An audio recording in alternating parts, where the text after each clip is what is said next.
Hi everyone, gravity die cast.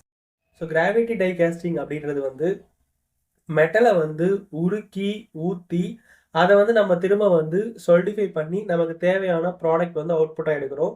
இங்கே வந்து gravitational ஃபோர்ஸை வந்து மெயினாக யூஸ் பண்ணி அந்த மெட்டல் ஃபீடிங் வந்து நம்ம வந்து கேரி அவுட் பண்ணுறதால இதுக்கு வந்து கிராவிட்டி டை கேஸ்டிங் அப்படின்னு சொல்லி பேர்.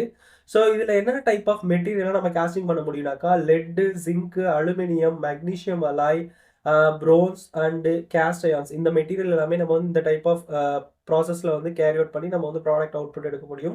ஸோ இங்கே வந்து மோல்டு பார்த்தோம்னாக்கா இது வந்து மெட்டல் மோல்ட்ஸ் தான் யூஸ் பண்ணுறாங்க.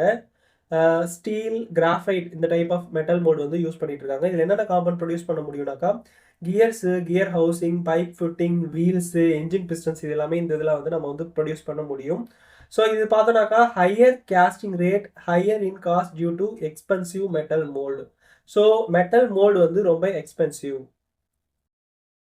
அட்வான்டேஜஸ் அண்ட் டிஸ்அட்வான்டேஜஸ் பார்த்தோம்னாக்கா பெட்டர் சர்ஃபேஸ் குவாலிட்டி, ரேப்பிடாக நம்ம வந்து சடனாக வந்து அது வந்து சொலிடிஃபை பண்ணுறதால பெட்டர் சர்ஃபேஸ் குவாலிட்டி வந்து நல்லாயிருக்கும்.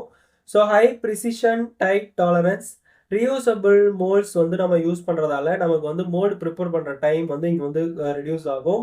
Products possess better mechanical properties, production of thin walled products எல்லாமே வந்து ஈஸியாக வந்து ப்ரொடக்ஷன் பண்ணலாம்.